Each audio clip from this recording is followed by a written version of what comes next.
بسم اللہ الرحمن الرحیم۔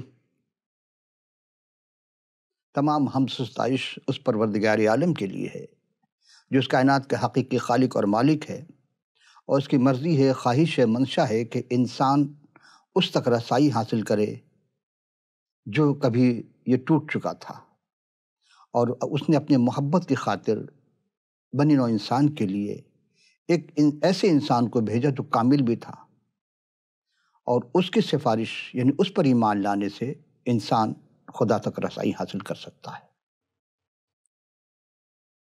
آج ہم حقیقی عرفان کے قصص الانبیاء میں آپ تمام سامعین ناظرین خدمت پہ سلام اور خوش آمدید کہتے ہوئے حضرت علیشہ علیہ السلام کی دوسری نشست میں حاضر خدمت ہوئے ہیں۔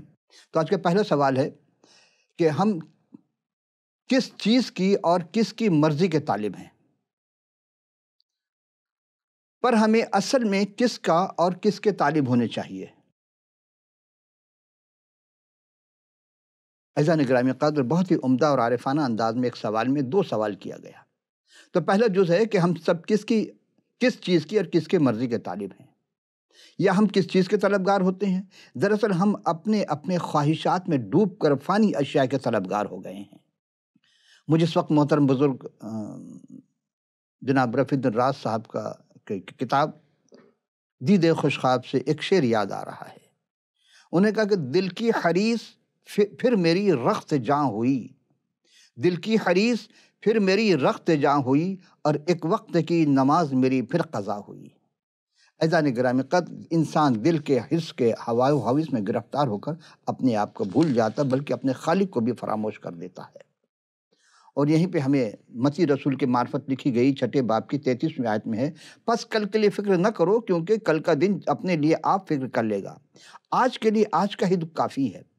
جیسے کہ جس دن جو معجزے ہوئے، مثلاً مڑے ہوئے اعضاء کا آن کی آن میں درست ہو جانا اور کام کے قابل بن جانا، نابیناؤں کو دیکھنے کی گواہی دینا، بے حس و حرکت پڑے ہوئے بے علاج مریضوں کو یک لب جنبش میں یک لخت کھڑے کر دینا، لنگڑوں کو چلنا بھاگنا، مردوں کو زندہ ہونا وغیرہ وغیرہ، یہ سارے کام ہو چکے، اور قرآن میں بھی اور کتاب مقدس سے مرقوم ہے۔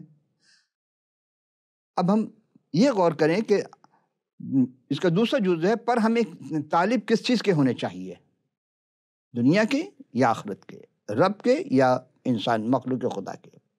تو آقا و مولا مسیح علیہ السلام نے پہاڑی واز میں اپنے تمام پیروکاروں کے ساتھ ایک عہد باندھتے ہوئے فرما چکے ہیں۔ دراصل ان کے کہنے کا مدعا یہ ہے کہ اگر تم اپنی زندگی میں خدا کے مقاصد کو اولیت دو گے تو میں تمہارے مستقبل کے ضروریات کی ضمانت دوں گا۔ پہلے تم اس کی بادشاہی اور اس کے راست بازی کی تلاش کرو تو یہ سب چیزیں بھی تم کو مل جائیں گی، یعنی کہ میں ذمہ لیتا ہوں کہ تمہیں ضروریات زندگی میں کبھی کمی نہ ہوگی۔ کیا ایسا دعویٰ کسی اور نے کیا ہے؟ عزیز، ایسا کسی نے نہیں کیا۔ تو پھر ہمیں اس شخص پر جو ایسا دعویٰ کر رہا ہے اس کے جانب ہمیں رجوع کرنا چاہیے، تاکہ ہم اپنی زندگی کو کلام الہی کے مطابق گزار سکیں، اپنی مرضی سے نہیں، کیونکہ اپنی مرضی کتنی بھی کر لیں وہ ہم پوری نہیں کر سکتے۔ جب ہم کلام کے مقصد کو سمجھ کر کے اور رب سے اپنی مقصد کو مانگ کر زندگی گزاریں گے، وہی ہماری آخرت کے لیے توشہ آخرت بن جائے گی۔ عزیز، آئیے ہم دوسرے سوال کی جانب چلتے ہیں۔ دوسرا سوال یہ ہے کہ حضرت علیشہ علیہ السلام نے کل کتنے معجزے کیے؟ دیکھیے، 2 روایت ہے۔ پہلی تو بات سمجھ کہ حضرت موسیٰ علیہ السلام جو کلیم خدا کہلاتے تھے، ان کے پرانے عہد نامے میں حضرت علیشہ علیہ السلام کو معجزات کرنے والے نبی سے متعارف کروایا گیا ہے۔ جب انہوں نے حضرت ایلیہ علیہ السلام سے ان کی روح کا دونا حصہ مانگا تھا، آپ کو یاد ہو کہ ہم حضرت علیشہ علیہ السلام ایلیہ علیہ السلام کی ایلیہ تشبی علیہ السلام کی جب آخری اس میں پہنچے تھے جہاں ان کی آگ آتش رس کی وجہ سے ان کو اٹھا لیا گیا تھا، تو اس وقت انہوں نے کہا کہ حالانکہ دونا حصہ تو پہلوٹے کا حق ہوتا ہے، اور یہاں اس بات کا یہ مقصد ہے کہ حضرت علیشہ علیہ السلام حضرت ایلیہ تشبی علیہ السلام کا جائز جانشین بننا چاہتے تھے۔ دیکھیں، جانشین بننا تو بہت آسان ہے، لیکن جائز جانشین بن کر کے ان جیسے دوہرا خدمت انجام دینا یہ ہر کسی کے بس کی بات نہیں ہوتی ہے۔ لیکن ان کی تمنا تھی، ان کی خواہش اس طرح پوری ہوئی کہ ایلیہ علیہ السلام نے جتنے معجزات دکھائے، حضرت علیشہ نے ان سے دگنا معجزات دکھائے ہیں، اور یہ ہم دوسرے سلاطین کے پہلے باب کی 10 سے اور 40 آیت تک ہم دیکھ سکتے ہیں اس کو، لیکن ہم یہاں ایک پہلے باب کی 10 سے 12 2 آیت ہم پیش کرتے ہیں۔ دیکھا کہ مطابق حضرت ایلیہ تشبیہ نے حضرت الیشا علیہ السلام سے کہا کہ اس درخواست کو پورا کرنا میرے بس کی بات نہیں ہے۔ ظاہر سی بات ہے، ان کو خدا کی طرف سے ملا تو وہ کیسے کہہ سکتے تھے کہ ہاں یہ میں تمہیں دے سکتا ہوں، لیکن انہوں نے ایک شرط لگائی، اور شرط یہ کہ اگر الیشا انہیں یعنی جدا ہوتے ہوئے دیکھیں تب ان کی درخواست پوری ہوگی۔ اور بس یہ بات اظہر من الشمس ہے کہ جہاں سے اور جس چیز سے حضرت ایلیہ علیہ السلام نے اپنی نبوتی خدمات کا آغاز کیا اور وہیں آ کر اختتام پذیر ہوئے تھے، اور وہیں سے اسی چیز سے حضرت الیشا نے آغاز کیا، یعنی کہ حضرت الیشا اور حضرت ایلیہ تشبیہ دونوں باتیں کرتے ہوئے جا رہے تھے، تو آتشی رتھ اور آتشی گھوڑوں نے ان سے جدا کر دیا، اور وہ آسمان کے بلند کے لے کے جا رہے، تو حضرت الیشا دیکھتے دیکھتے حضرت ایلیہ علیہ السلام کو بگولے میں سے آسمان کی جانب بلندے پر اٹھا لیے گئے۔ تب حضرت الیشا دیکھتے اور خوب زور زور سے چلاتے روتے آہو بکا کرتے ہوئے، اے میرے باپ، اے میرے باپ، اسرائیل کے رتھ اور اس کے سوار، مگر وہ ان کی نظروں سے غائب ہو گئے۔ اس سے واقعہ سے ایک مقصد ظاہر ہوتا ہے کہ شاید حضرت ایلیہ تشبیہ علیہ السلام کو خدا تعالیٰ کی قدرت اور قوت کا سب سے زور آور ہتھیار اور اسرائیل کا بہترین دفاع کرنے والے تھے۔ تو حضرت الیشا حضرت ایلیہ کی جدائی کے حالت میں غم و اندوہ میں زار و قطار گریباں چاک کر چکے تھے، اور چشم پرنم ایک ایک قدم محتاط انداز سے یردن کی مشرقی کنارے پر واپس پہنچے، تو ان کی ذات سے جو پہلا معجزہ قدرت کے ذریعے رونما ہوا، یعنی حضرت ایلیہ تشبیہ کی وہ چادر جو گر گئی تھی، اسی چادر کو بادب احترام اٹھایا، بوسہ دیا، اور پھر اس چادر سے حضرت الیشا نے پانی پر ضرب مارا، استفسارانہ انداز میں کہا، خداوند، ایلیہ کا خدا کہاں ہے؟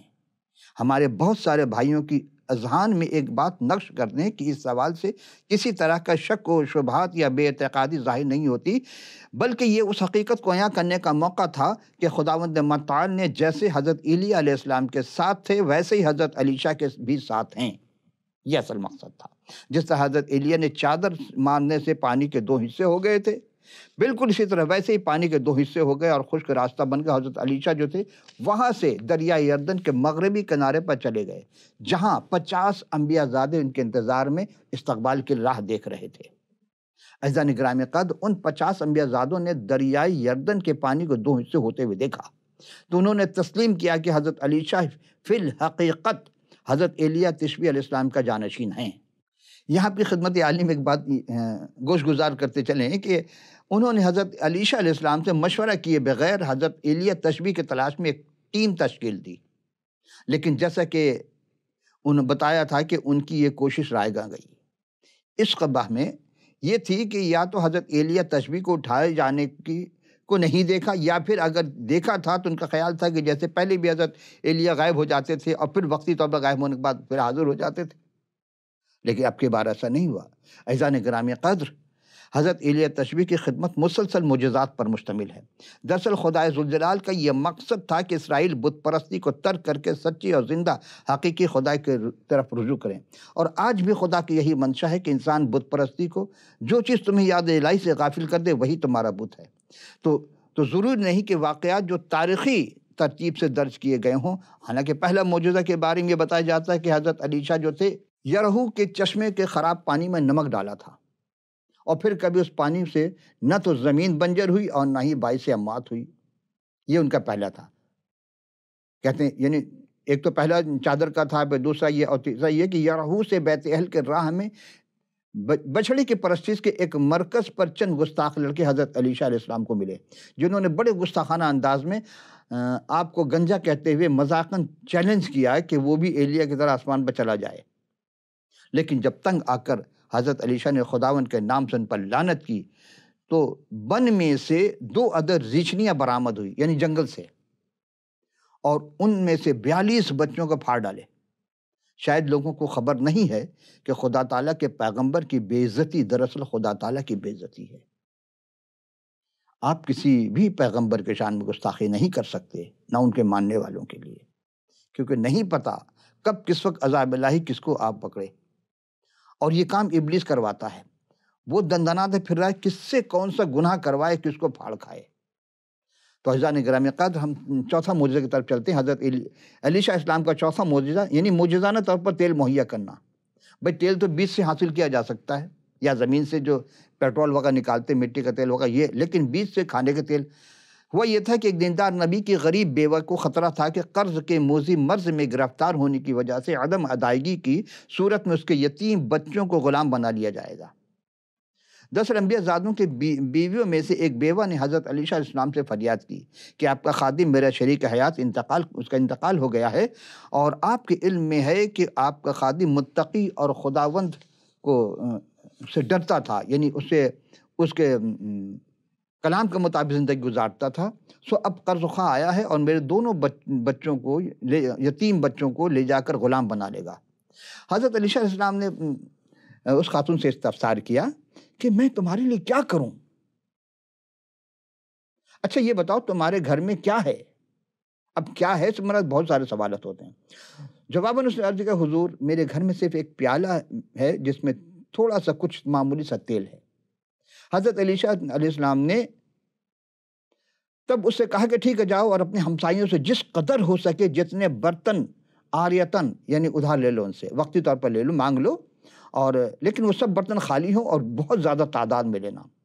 پھر اپنے بیٹوں کو ساتھ لے کر کمرے میں، گھر کے اندر جانا، کمرے میں پیچھے سے دروازہ بند کر لینا، اور ان سب میں برتنوں میں تیل انڈنا شروع کرنا، جتنا ہو سکے اس برتن میں تیل ڈالیں جو خالی برتن ہے، اور جو برتن تیل سے پر ہو جائیں، بھر دیا جائے گا تو اسے اٹھا کر الگ رکھنا۔ سو اس بیوہ نے ویسے ہی حکم کی تعمیل کی، یوں تیل بیچ کر اس نے اپنا قرض بھی اتارا اور اپنے خاندان کی کفالت کی۔ میرے عزیزو، یہ واقع مقروض کے لیے فضل کی مثال ہے کہ نہ صرف اس کی موجودہ ضروریات پوری ہو گئیں بلکہ مستقبل میں بھی کفالت کے وسائل دیے گئے۔ یاد رکھیں کہ خدا پروردگار عالم کا فضل ضرورت گناہ گاروں کو قرض اور غلامی سے آزاد اور نجات دلاتا ہے۔ جو کچھ ہمیں نئی زندگی کے لیے درکار ہے وہ سب مہیا کرتا ہے۔ آئیے اب ہم پانچواں معجزہ کی جانب چلتے ہیں، جس میں خدمت میں عظمت، یعنی خدمت کی عظمت سے باج کے بیٹا جنا۔ حالانکہ باج کس طرح بیٹا جنتی ہے، لیکن کلام میں ہے کہ باج جناب سارہ بھی تھی، ان کو بھی خدا نے بیٹا دیا، پھر ربقہ بھی باج تھی، ان کو بھی دیا۔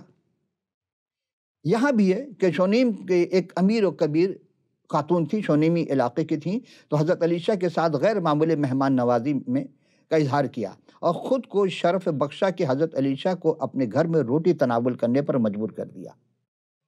حضرت علیشہ علیہ السلام نے جب کبھی ادھر سے گزر ہوتا تو وہ اسی کے یہاں روٹی تناول فرماتے، چلے جاتے تھے۔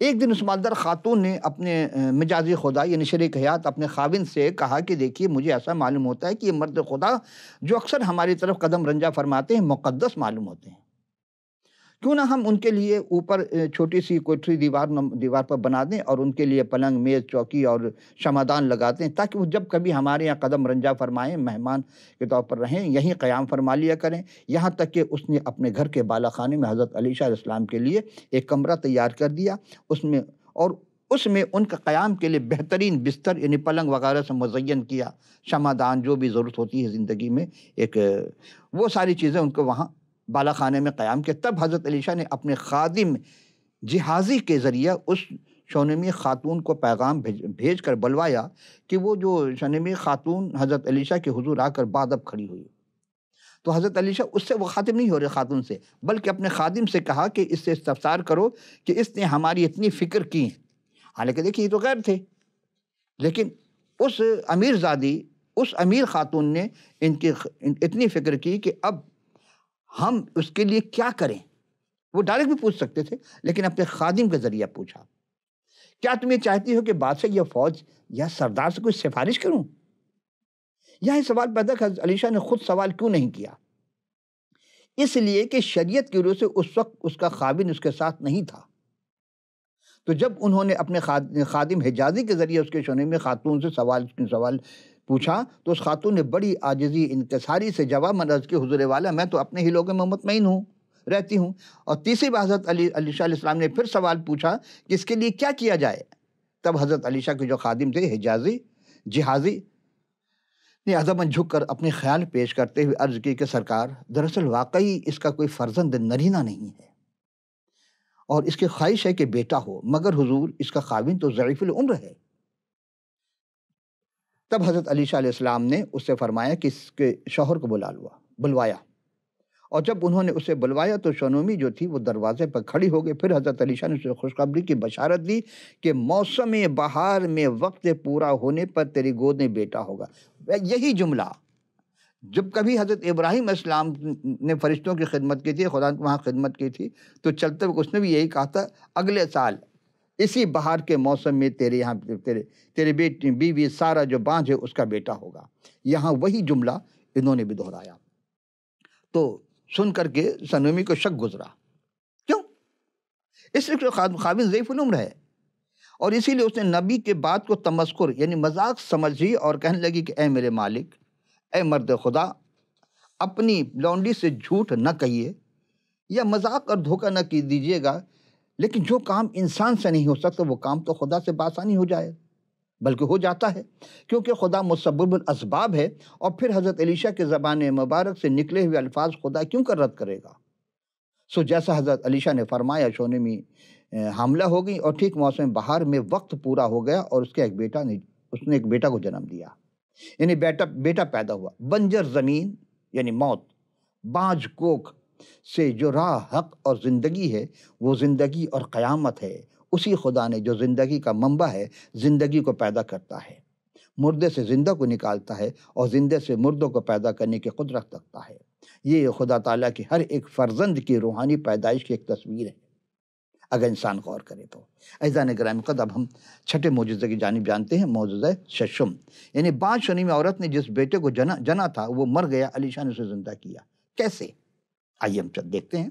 دوسرا سلاطین 4 باب کی 18 سے 37 آیت میں ہے، لیکن ہم ذرا اختصار سے چلیں گے۔ جب وہ لڑکا بڑھتا گیا اور کئی سال بعد ایک دن ایسا ہوا کہ وہ کھیت میں اپنے والد کے جو کھیت کاٹنے والے تھے وہاں چلا گیا۔ اس لڑکے نے اپنے والد سے کہا کہ ہائے میرا سر، ہائے میرا سر، اور اس پر دورے پڑنے لگے۔ اسے اٹھا کر اس کے والدہ کے پاس پہنچا دے، لیکن دوپہر کے وقت اس کا بیٹا اسی کے ہاتھوں میں جان دے دیتا ہے۔ روح قفس انصری سے پرواز کر گئی۔ ماں کا یہ اکلوتا بیٹا، اس نے اپنے بیٹے کی لاش کو حضرت علیشہ کے کمرے میں پلنگ پہ لٹا دیا اور دروازہ بند کر کے باہر آ گئی۔ اپنے شوہر کو بغیر کوئی وجہ بتائے پکار کر کہا کہ جلدی اپنے نوجوانوں میں سے ایک کو اور گدھوں میں سے ایک کو میرے پاس بھیج دیجئے تاکہ میں کوہ کرمن پر مرد خدا کے پاس دوڑتی ہوئی جاؤں اور پھر لوٹ آؤں۔ اس خاوند نے اچانک نبی سے ملنے کی یہ بات بالکل عجیب سے لگی۔ کیوں؟ کیونکہ وہ کہنے لگا کہ آج نہ نیا چاند ہے، نہ سبت کا دن ہے، نہ کوئی تہوار کا موقع ہے، پھر بھی اس کے خاوند نے اس کے جانے کے ضروری انتظامات کر دیے۔ اس نے گدھے پر زین کس کر خادم سے کہا کہ آگے بڑھ اور سواری چلانے میں تو ہاتھ ڈھیلا نہ دینا جب تک کہ میں تجھ سے نہ کہوں۔ وہ بڑی تیزی سے وہاں سے شنوم سے ازدرلون کے میدان سے ہوتی ہوئی کوہ کرمن پر پہنچ گئی۔ اور پھر حضرت علیشہ نے جب اسے آتے ہوئے دیکھا تو اپنے خادم اسی جہازی کو اسے ملنے کے لیے بھیجا کہ اس کی خیریت دریافت کرے، پر شمنی نے جہازی کو اپنی آمد کے مقصد نہیں بیان کیے، کچھ نہیں بتایا۔ در حقیقت وہ حضرت علیشہ علیہ السلام سے سب کچھ عرض کرنا چاہتی تھی۔ جب اس نے خادم نے پوچھا یہ کیا ٹال دیا کہ اس کا خاوند اور اس کا بیٹا سب خیریت ہے؟ کیوں؟ اس لیے کہ جھوٹ نہیں، بلکہ وہ ڈائریکٹ چاہتے تھے کہ ہم حضرت علیشہ سے ڈائریکٹ اپنے معاملے کی بات چیت طے کریں۔ جب وہ شنیمی عورت اس پہاڑ پر حضرت علیشہ علیہ السلام کی خدمت میں حاضر ہوئی تو قریب جا کر اس نے حضرت علیشہ علیہ السلام کے قدم مبارک کو پکڑ لی۔ تو جب حجازی کی نگاہ پڑی وہ فوری اسے ہٹانے کے لیے نزدیک آیا، لیکن مرد خدا حضرت علیشہ نے فرمایا کہ اسے چھوڑ دے، کیونکہ اس کا جی پریشان ہے اور خداوند نے یہ بات مجھ سے چھپائی اور مجھے نہ بتائی۔ یہ عورت شدتی جذبات سے پھٹ پڑی۔ اگر نبی اس وقت شدتی پریشانی سے کو محسوس نہ کرتے اور اسے بولنے کی اجازت نہ تھی تو ممکن تھا کہ جہازی اسے باہر نکال دیتے، اور رب العالمین نے حضرت علیشہ پر اس کی آمد کو ظاہر ہی نہیں کیا تھا اور نہ ہی اس خاتون نے ظاہر کیا، لیکن شنومی نے اپنے آنے کا دلی مقصد یہ کہہ کر اسے ہلکا سا اشارہ دیا، کہنے لگے کہ حضور کیا مجھ ناچیز نے اس وقت آپ کی خدمت عالیہ میں بیٹے سے سوال کے متعلق سوال نہ کیا تھا؟ ایک ماں کی درد بھری اور چشم پرنم آواز میں حضرت علیشہ کے دیوار سے ٹکرائی، میں آپ کی خدمت عالیہ میں گوش گزار کرنا گوشت گزار چاہتے کہ حضور مجھ ناچیز سے دھوکہ نہ کی دیجیے گا، دوسرے الفاظ میں کہ مجھے دھوکہ نہ دیا جائے کہ اول یہ کہ آپ کے لطف و کرم سے مجھے بیٹا تو ملا اور خوشی سے میرا دل لبریز ہو گیا، اور پھر اچانک وہ بیٹا مجھ سے لے لیا جائے۔ شاید نبی نے اس سے یہ اخذ کیا کہ لڑکا بہت بیمار ہے، اور حضرت علیشہ نے پہلے تو اپنے خادم حجازی سے کہا کہ یہ میرا عصا لے جاؤ اور بھیجا، اور اس کے منہ پر رکھنا عصا اور دیکھنا کیا ہوتا ہے۔ وہ وہاں سے چلا اور پھر دو بات کی ہدایت کی تھی، خبردار راستے میں کسی سے سلام نہ کرنا، کیونکہ مشرقی انداز میں کھڑے ہو کر سلام کرنے بہت وقت لگ جاتا تھا، تو تم جس مقصد کے لیے جا رہے ہو اس کام کو پورا کرو، پھر بعد میں کسی سے ملنا۔ اس لیے اس عورت نے اصرار کیا کہ حضور علیہ السلام نے کہا، حضور والا اگر آپ بنفس نفیس اس کے ہمراہ قدم رنجا فرماتے۔ حجازی نے وہاں پہنچ کر بہت کوشش کی کہ لڑکا کو کسی طرح زندہ ہو جائے، کچھ بولے، لڑکا نہ جاگا۔ جب وہ شنم کے قریب پہنچے تو حجازی نے اسے ملا اور یہ خبر دی کہ لڑکا نہیں جاگا۔ اس لڑکی کی ماں نے اپنی مامتا کے ہاتھوں مجبور ہو کر چشم پرنام ہو کر تب حضرت علیشہ کے خداوند کی حیات کی قسم، اگر تیری جان کے سوگن میں آپ کو نہیں چھوڑوں گی، کیونکہ آپ نے مذاق کیا، آپ نے دھوکہ دیا مجھے۔ دیکھیے جس کے ہاں اولاد نہیں ہو رہی تھی، اگر اولاد ہونے کے بعد چھن جائے نہ ہو تو اس کا غم نہیں ہوگا، چلو نہیں ہوئی، لیکن اولاد دینے کے بعد لے لیا گیا تو یہ زیادہ دردناک ہے۔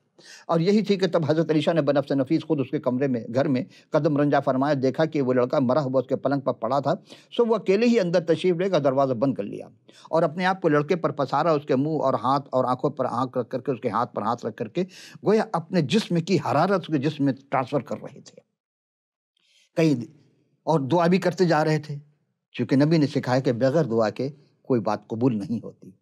اور یہاں انہوں نے دیکھا کہ یہ بات کہ جب دعا کر رہے تھے اور اس کے حرارت کوئی ٹرانسفر ہی نہیں ہو پائی، نہیں ہوتا، تو وہ اٹھ گئے، چہل قدمی کرنے لگے۔ پھر دوسری دفعہ وہی عمل کیا جو پہلے کر چکے تھے، اب اس بار لڑکے کو 7 دفعہ چھینک آئی، لڑکے نے 7 دفعہ چھینکا، آنکھ کھول دی۔ پھر اپنے خادم کو جہازازی کو بلایا، کہا کہ اس کی ماں کو بلاؤ۔ ماں نے جیسے کہ بچے کو دیکھا، مامتا تڑپ گئی اور جا کر اپنے بچے کو بے ساختہ اٹھا کر سینے سے لگایا، بوسہ دیے۔ ظاہر سی بات ہے، نور چشم لخت جگر ایسا ہی ہوتا ہے کہ کوئی بیمار مردہ بچہ زندہ ہو گیا، اس کے لیے کیا بڑی نعمت مل گئی، ایک نعمت تو تھی، دوبارہ نعمت ملی۔ عزیزان گرامی، ہم دیکھتے ہیں پھر وہ اپنے بچے کو رکھ کر کے اور حضرت علیشہ السلام کے شکر گزاری کے لیے قدموں پہ گر پڑی اور زمین پر سرنگو ہو گئی، کیونکہ اس کا کل سرمایہ اب اس کا یہی بیٹا تھا۔ لیکن جب ہم حضور حضرت مسیح سلام علیہ کی زندگی کو دیکھتے ہیں تو مختلف عمر کے افراد کو مختلف انداز میں زندہ کیا۔ 12 سالہ بچی تھی، یہ آپ سن چکے ہیں، اسے گھر پہنچے اور اس کے کہا کہ بیٹی اٹھ، تلیتا ہوما۔ وہ بچی جاگ گئی، کیسے کھانا تو بھوک لگی ہے، انہیں بچے جو ہیں سو کو اٹھنے تو بھوک لگتی ہے۔ دوسرا وہ ایک بیوہ کا بیٹا تھا، اسے جو گھر اور قبر کے درمیان میں اس کو روک دیا اور اسے زندہ کر کے دکھایا۔ تیسرا ان کا وہ دوست، کتنی محبت تھی اس سے، اور چوتھے دن پہنچے تو بہن نے اس سے کہا کہ اب تو وہ بدبو آ رہی ہوگی، کہ قبر کہاں دکھایا، صرف یہی کہا نا، لازر باہر آ، اور لازر کفن سمیت باہر آ گیا۔ نہ انہوں نے ہاتھ پکڑا، نہ آنکھ پہ آنکھ رکھے، نہ منہ پہ رکھا، کچھ نہیں، الفاظ نکلے ہوئے۔ وہ کلام خدا جب کلام کرے تو کلام سے کلام کو زندہ کر دیا، یہ ہے وہ بات۔ آئیے اب آخری ہم اس کے بعد ہم اجازت چاہیں گے، آخری معجزہ۔ ایک دفعہ یہ جب پہنچے وہاں پہ تو کال بہت تھا جلجال کے علاقے میں، اور 7 سال سے کال تھا وہاں۔ کہا کہ جو نبی زادے ان کو کھانا کھلاؤ۔ کھانا کیا تھا؟ لپسی بنانا تھا آٹے کی، اور وہ گھاس پھوس جو کاٹ کر رہے تھے وہ اس میں کوئی زہریلی بوٹی تھی جو پڑ گئی اور اس کی وجہ سے موت واقع ہونے والی تھی۔ تو حضرت علیشہ نے کہا کہ جب شاگردوں نے کہا کہ یہ واقع پیش آئے تو آپ نے کہا اچھا آٹا لاؤ۔ اب وہی آٹا انہوں نے اس میں ملا دیا، وہ سارا زہر جو تھا زائل ہو گیا۔ پھر سیدھا نعمان کوڑی کا واقعہ ہم آپ کو پیش کر چکے تھے۔ وہاں پہ ایک اور تھا کہ وہ حجازی نے لالچ کر کے اس سے وہ سامان لے لیا، لیکن پھر اس کے ساتھ بھی واقع پیش آیا معجزہ طور پر کہ جب وہ شاگرد تھے، نبی زادے میں ایک تھے، انہوں نے کہا کہ ہم آپ کے ساتھ نہیں رہ سکتے، چونکہ جگہ کی تنگی تھی، انہوں نے اسے ہٹ کر کے ایک جگہ تیار کی، لیکن وہ لکڑی کاٹ رہے، درخت کاٹ رہے، ایک کا کلہاڑی کا جو پھل تھا وہ گر گیا تالاب میں۔ اب وہ پریشان کے نکالا کیسے جائے گا؟ علیشہ کی خدمت پیش ہوئی، علیشہ نے کہا اچھا کہاں گرا؟ اس جگہ انہوں نے کہا ایک شاخ لاؤ، ٹہنی کاٹی اور کاٹ کر کے جہاں وہ گرا تھا وہاں انہوں نے رکھا، اور وہ تیرتی ہوئی وہ چیز، یہ لوہا تیرتا وہ باہر آ گیا، حالانکہ ایسا نہیں ہوتا، لیکن علی شاہ نے یہ بھی دکھایا.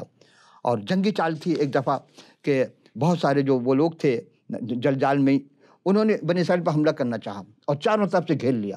جب صبح ہوئی، آنکھ کھلی تو خادموں نے کہا حضور ہم تو گر گئے سب طرف سے. اس وقت آپ دعا میں گر گئے اور وہ جتنے تھے وہ سارے اندھے ہو گئے. اندھے ہو جانے کی وجہ سے انہوں نے بادشاہ سے کہا ان سب کو کھانا کھلاؤ. دیکھیں کہاں نفرت کو محبت میں بدلنے کا درس ہے، یہ انبیاء نے دیا ہے. اور پھر جو انبیاء کا سردار ہو وہ پھر اس نے کیسا معجزہ دیا، اس نے کیسی تلقین کی، اس نے کیا درس دیا. تو جب کھانا کھلایا گیا ان کو واپس گئے، پھر اس کے بعد بنی اسرائیل پر انہوں نے حملہ نہیں کیا. عزیزان گرامی قدر، یہ روحانی جنگ ہے اور ہمیں روحانی جنگ میں ہمیشہ ہمارا جو قادر مطلق ہے اتحادی، ہمارا خدا ہمیں قوت بخشتا ہے، ہمیں تحفظ فراہم کرتا ہے، اور ایمان سے دعا کے ذریعہ خداوند ہمارے دلوں کی آنکھوں کو کھول دیتا ہے اور ہم یقین دلاتے کہ ہم حفاظت کرتے ہیں. وہاں بھی خادموں کو جب ڈر گئے تھے تو انہوں نے دیکھا کہ آتشی رتھ اور گھوڑے ان کو حفاظت کر رہے ہیں. یہاں ہم دیکھتے ہیں کہ علیشا علیہ السلام کو ایک مرد لاحق کو انہوں نے، بادشاہ ان کے پاس آیا خدمت کرنے کے لیے. انہوں نے کہا اچھا ایسا کر تو تیر لے، کمان لے، کچھ تیر لے اور تیر مارنا 4 سمتوں میں سے ایک سمت. انہوں نے بس ایک سمت میں پیش کروں گا، اس کے بعد آپ خود کتابوں کا مطالعہ کیجیے گا تو آپ کو بہت کچھ مل جائے گا اس میں. انہوں نے جب وہ پہلا تیر شمال کی طرف مانا تو اس کا مطلب تھا کہ جو بھی لوگ، جتنے بھی لوگ یعنی کوئی دشمن ہے اس طرف، انہیں 3، اور دوسرا تیر زمین میں مارنا 3 مارا. گو 6-7 مارتے تو اس کا مطلب اس طرف سے دشمن ہمیشہ کے لیے ختم ہو جاتے. لیکن چونکہ ان کے صبر کا مادہ نہیں تھا اور دشمن پر فتح انحصاری کے لیے فرما برداری اور معیار کا ہونا ضروری. تو یواس جو کچھ کر رہا تھا ضروری اہمیت تھی. اس بادشاہ کا نام تھا یواس، اور اس نے موسوی، جب حضرت علیشا کا انتقال ہو گیا تو موسوی شریعت کے مطابق انہیں تجسیس و تکفین دی گئی. مطلب غسل دیا گیا، کفن دیا گیا، اس کے بعد ان کو دفن کر دیا گیا. اور ان کے دفن ہونے کے نئے سال کے شروع میں مواب کے جتھے کے ملک لوگ میں گھس آئے، اور انہوں نے ایسا ہوا کہ ان کے ایک آدمی سپاہی تو وہ اس کا انتقال ہو گیا، وہ مارا گیا. جب مر گیا تو اسے اسی میں دفن کیا گیا حضرت علیہ السلام کے قبر پر، اس کے اندر. تو اسے ایک جتھا نظر آیا، سو انہوں نے اس شخص کو حضرت علیشا کے قبر میں ڈال دیا، اور اس میت والے شخص کے جسم سے جیسے حضرت علیشا السلام کے جسم میں ٹکراؤ، وہ ہڈی ٹکراتے ہی وہ جی اٹھا، اور جی اٹھنے کے بعد وہ اپنے پیروں پہ کھڑا ہو گیا. وہ ہستی حضرت علیشا کی تھی جن کے وفات کے بعد دفن ہونے کے 1 سال کے بعد دوسرے شخص جب ان کے جسم میں ٹکرایا تو وہ زندہ ہو گئے. عزیزان گرامی قدر، ہم اگلی نشست میں حضرت یسوع السلام کے سلسلے میں ان کی حیات پر گفتگو کریں گے. لیکن چلتے چلتے کہ اسکرین پر دکھائے گئے جو بھی ٹیلی فون نمبر، اسکائپ، ای میل، واٹس ایپ، جو بھی آپ کو میسر ہو، آپ اپنی قیمتی آراء سے آگاہ کیجیے گا اور اپنا پورا پتہ لکھ بھیجیے. ہم آپ کی خدمت میں کتاب مقدس آپ کے دیے پتے پر فی سبیل اللہ ارسال کریں گے. تو اگلی نشست کی اجازت، خدا حافظ و ناصر.